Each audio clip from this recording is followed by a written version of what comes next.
जानना परमेश्वर जानता मैं क्या कर रहा हूं इतना काफी है। आपसे कहना चाहते मेरे आपके लिए जानना अच्छा है, वो मेरे मार्गों को जानता है। मैं ये कहने की जरूरत नहीं कि मैं कितनी उपवास करता हूँ, कितनी प्रार्थना करता हूँ, आपको कहने की जरूरत नहीं। आप कितना खुदा के लिए देते हैं, कितना समय देते हैं, कितना धन देते हैं, कितना खुदा के साथ चलते हैं। खुशखबरी है परमेश्वर आपके मार्गों को हालेलुया भाई परमेश्वर आपके मार्गों को जानता है। और परमेश्वर जब जानता है तो आपसे कहना चाहते आपने ये चुनाव किया उसके कदम बैठने का, आप बड़ी अपरंपार आशीष को देखने जा रहे हैं। आज आपसे कहना चाहते हैं थर्ड बात आपसे करेंगे what you and I need to choose, क्या मुझे चुनना है। हमने दो बातों को चुनाव करेंगे हम अद्भुत आशीष पाएंगे। राइट चीज खाने पीने का चुनाव करेंगे आशीष पाएंगे, सही जगह बैठने का चुनाव करेंगे हमने लास्ट में बताया आशीष पाएंगे। तीसरी बात मैं और आप क्या चुनाव करेंगे। आज से कई परमेश्वर के साथ परमेश्वर लोगों 1000 साल पहले की बात है। उत्पत्ति के 22 अध्याय को मेहरबानी से निकालें। एक व्यक्ति जो प्रभु से बहुत प्यार करता था, आप भी क्या करते हैं? वो प्रभु की हर बात को मानता था, आप भी क्या करते हैं? वो परमेश्वर के साथ साथ चलता था, आप भी परमेश्वर के साथ साथ करते हैं। और उसके जीवन के अंतर्गत आशीष नहीं थी, खुदा ने उसे आशीष दी और उसे आशीष आई। आशीष आने के बाद एक दिन ऐसा हुआ, 22 के 2 को पढ़े, 22 का 2। हाँ जी। उसने कहा अपने पुत्र को, सुनिए किसने कहा? थोड़ा पढ़ने वाले जो हमारे भाई लोग हैं थोड़ा और इसको करें, क्लियर करें। जब आप उसने मिले थोड़ा ऊपर देखने कर ले तो पता चले तो क्या हुआ। परमेश्वर ने उससे, हाँ भाई पढ़ेगा काजी। परमेश्वर ने उससे कहा हाँ, पुत्र को अर्थात अपने इकलौते पुत्र इसहाक को जिससे तू प्रेम रखता है, हाँ जी, संग लेकर मोरिया देश में चला जा और वहाँ उसको एक पहाड़ के ऊपर जो मैं तुझे बताऊंगा होम बलि करके चढ़ा। होम बलि करके परमेश्वर ने क्या कहा? इस व्यक्ति को कहा कि तू अपने बच्चे को लेकर के आ जा और मेरे लिए क्या कर, होम बलि करके चढ़ा। ध्यान से सुने, बहुत इंपॉर्टेंट संदेश आज आपके जीवन के अंदर खुदा काम करेगा। और परमेश्वर के लोगों ये सारी बातें हमने कहा प्रभु के वचन में नहीं है, लेकिन हम विश्वास करते हैं इब्राहिम ने कहा होगा। क्या कहा होगा? परमेश्वर मुझे मालूम है मैंने इस आशीष के लिए कितने साल, 25 साल वेट किया है। How many years? 25 इयर्स। परमेश्वर 25 साल मैंने इंतजार किया है। मैंने अपने घर को छोड़ा, मैंने अपने पिता के घर को छोड़ा, सब कुछ मैंने छोड़ा, मैं तेरे साथ चलता रहा 25 साल मैंने इंतजार किया, अब मुझे आशीष मिली है। प्रभु इब्राहिम ने उसने शायद कहा होगा परमेश्वर तुझे मालूम है अब मेरे पास ये आशीष है, ये क्या है? एकलौती है। एकलौती का मतलब, एकलौती मतलब अकेली है, सिंगल है, इसके अलावा मेरे पास कोई भी आशीष नहीं है। ध्यान रखिए आपके जीवन से जुड़ी बात है, मेरे जीवन से जुड़ी बात है। कई बार हमारे जीवन में ऐसा होता है हमें लंबे समय के बाद आशीष मिलती है और हम कहते हैं खुदा एक ही है। प्रभु लंबे समय तक मैंने दुआ की, प्रार्थना की, बड़ी मुश्किल से मुझे मिली है एक ही नौकरी मिली है, बड़ी मुश्किल से मिला मुझे एक ही घर मिला है, बड़ी मुश्किल से मिला मुझे एक ही गाड़ी, एक होती है। और फिर इतना ही नहीं, परमेश्वर ने उसने कहा होगा, क्या कहा होगा? परमेश्वर तू जानता है मैं उससे बहुत प्यार करता हूं, वो मेरा क्या है? दिल का टुकड़ा है। He is the piece of my heart, मेरे दिल का टुकड़ा है। शायद उसने खुदा को बहुत इमोशनली बोला होगा, प्रभु तुझे मालूम है वो मेरा क्या है? मेरा दिल का टुकड़ा है, मेरे दिल की धड़कन है, मेरे सब कुछ है। ऐसा कई बार हम भी तो करते हैं, करते ही नहीं करते ना। प्रभु तुझे मालूम है मेरी बेटी शादी का, जब हमारे बेटियों की शादी का जब बात आता है हम कई बार कहते हैं प्रभु तुझे मालूम है मैंने कितने प्यार से मेरी बेटी को पाला है। यहाँ पर तो क्या है, मेरी बेटी मेरे घर में है तो इसके लिए गुड मॉर्निंग 12 बजे गुड मॉर्निंग होती है, ऐसे होता ना? अरे होता है जी, अरे बेटी माँ बाप बोले, अरे होता है। हमारी बेटियां कई बार क्या होती है 12 बजे उठ के बोलती है फ्रेंड्स और गुड मॉर्निंग में काम करते कोई बात नहीं। लेकिन अब क्या होता है, उन्हें कहाँ जाना पड़ता है? दूसरे घर जाना पड़ता है, वहां तो गुड मॉर्निंग 5 बजे होती है। अब क्या दिक्कत है ना, वहां तो गुड मॉर्निंग कितने बजे होती है? 5 बजे होती है।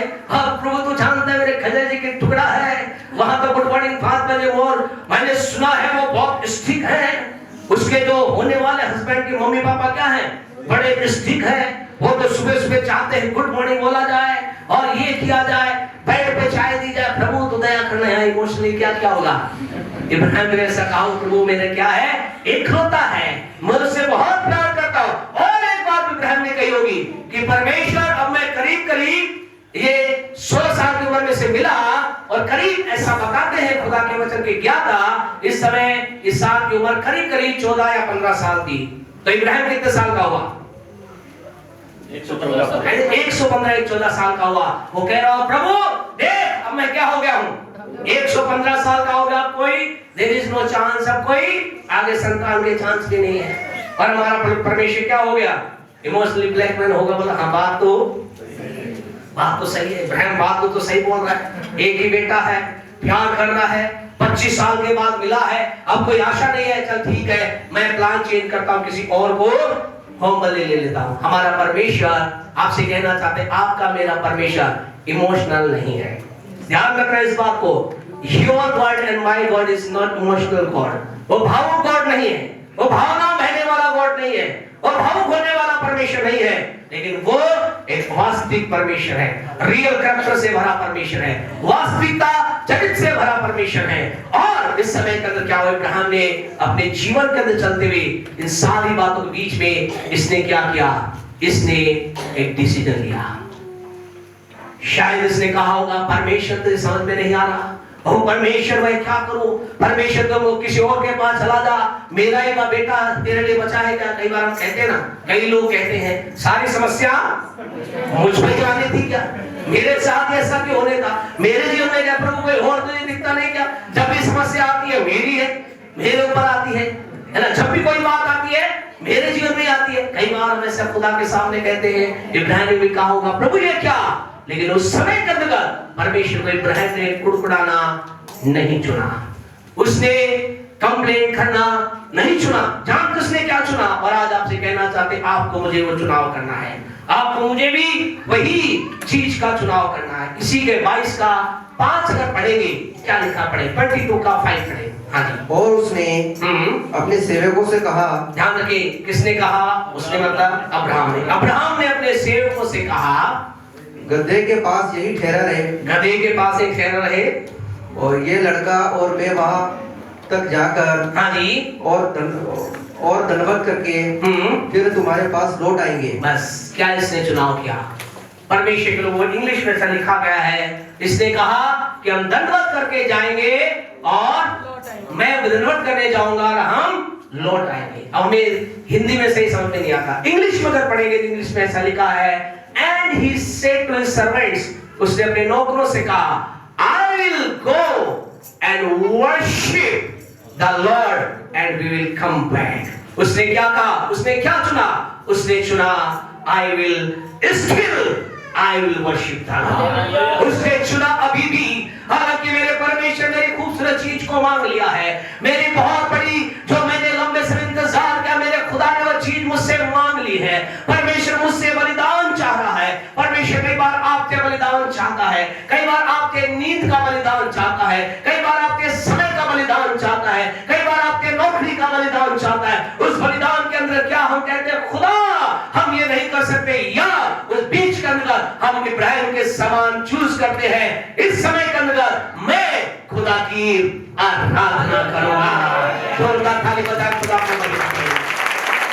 आपसे कहना चाहते हैं खुदा के लोग, हमारे लाइफ में कई बार ऐसा टाइम आता है, हम क्या चुने, किस चीज का चुनाव करें, कुड़कुड़ाना चुने, शिकायत चुने, खुदा से कंप्लेन करें, हम भाव खुदा कर दे, या उस समय का नाम चुने I choose to worship God। मैं चुनाव करता हूँ परमेश्वर की आराधना करने का, परमेश्वर की आराधना करने का। आज की सुबह आपसे कहना चाहते हैं खुदा के लोगों, आइए जीवन के ऐसे समय के अंदर चूज टू वर्शिप गॉड, परमेश्वर की आराधना का चुनाव करें। प्रभु मैं तेरी आराधना करूंगा। दूसरे शब्दों में इब्राहिम क्या कह रहा है, इब्राहिम कह रहा है मेरे लिए कुछ अच्छा मुझे दिखाई नहीं दे रहा, मेरे लिए स्थिति क्या है, पीड़ादायक है, मेरी स्थिति कष्टदायक है, मेरे सब कुछ खत्म होना दिखाई दे रहा है, लेकिन फिर भी मैं क्या चुनाव करता हूँ? मैं आराधना करने का चुनाव करता हूँ। क्या आपके जीवन के अंदर खुदा के लोगों आज की सुबह आप ये कहेंगे, मैं जीवन की ऐसी परिस्थिति में I will choose to worship God, मैं खुदा की आराधना करने का चुनाव करता हूँ, मैं परमेश्वर की आराधना करने का चुनाव करता हूँ। आज आपसे कहना चाहते आप क्या चुनेंगे? आपका चुनाव क्या है? परमेश्वर के एक उदाहरण के साथ हम आगे बढ़ेंगे। नए नियम के अंदर मत्ती रचित सुसमाचार उसका 8वां अध्याय, मत्ती रचित सुसमाचार उसका 8वां अध्याय, उसके 2 वचन को अगर हम पढ़ेंगे, ऐसा लिखा है पहले वचन में, यीशु मसीह क्या हुआ? पहाड़ से नीचे उतरा। यीशु मसीह ने एक लंबा संदेश दिया, 5 से लेकर के 7 अध्याय तक उसने क्या दिया? संदेश दिया, बड़ी उपदेश दिया, बड़ी बड़ी बातें कही, और पहाड़ से क्या? यीशु नीचे उतरा है। और जो ही वो नीचे उतरा, हाँ जी पढ़े 2 को क्या कहता है? और देखो एक कोढ़ी ने पास आकर उसे प्रणाम किया। एक कोढ़ी यीशु के पास आया और उसे क्या किया? प्रणाम किया। आपसे कहना चाहते खुदा के लोग, यहाँ प्रणाम है, अगर आप इंग्लिश पढ़े, रियल लैंग्वेज पढ़े, जैसा लिखा है, and one leprosy came and he bowed down before Christ, यानी उसने यीशु की आराधना की। अब आपको लग रहा है तो हम करेगा आराधना? क्या है? कोढ़ी है तो आराधना ही करेगा, लेकिन आपको नहीं मालूम इसके पीछे क्या है। जानते हैं क्या लिखा है? कौन था ये? अरे कौन था ये? कौन था ये? कोढ़ी था। और कोढ़ी ने क्या किया? यीशु के पास आकर उसकी आराधना की। जानते इसने क्या चुना? अरे क्या चुना? आराधना करना। क्या चुना? आप जानते हैं प्यारे परमेश्वर के लोग क्या हो रहा था यहाँ ये कोढ़ी था, और कोढ़ी के लिए परमेश्वर के लोगों, ये कोढ़ी के लिए एक लॉ था, नियम था। घर जाकर न्याय व्यवस्था को पढ़े, पुराने नियम को पढ़े, ऐसा लिखा है, अगर एक कोढ़ी गलती से भी समाज के बीच में आ गया, भीड़ में आ गया, क्या कर दिया जाता? उसे पथराव किया जाता था, मार दिया जाता था। अब यहाँ ये कोढ़ी क्या कह रहा है?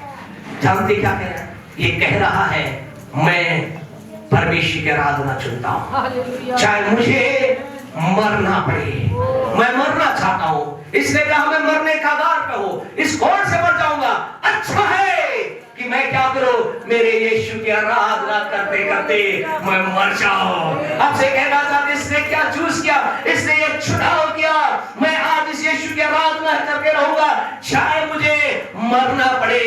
वो गीत प्यारे परमेश्वर, किसी गीतकार ने इस गीत में कहा है कि जाए जान जावे तो जान चली जाए, मेरा ईमान ना जाए, और यदि मौत भी आए यीशु दी बाहों बिछाए। हालेलुया। इसने कहा मैं मर जाना चाहता हूं, मुझे मरना पड़ेगा, अच्छा है कि मैं यीशु का द्वारा आराधना करता करता, लोग मुझे पथराव करे, लोग मुझे पत्थर फेंके, लोग मुझ पे पत्थर मारते रहे, और मैं करता रहूं हालेलुया, स्तुति करेंगे, मैं खुदा की आराधना करता रहूं, लोग मुझे मारे, मैं मरना चाहता हूं। I choose to worship my Jesus, मैं यीशु की आराधना करना चाहता हूं, चाहे मुझे मरना पड़े।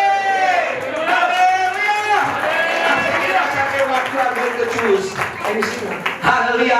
आइए उस गीत की तरफ प्रभु को महिमा दें और बात करें।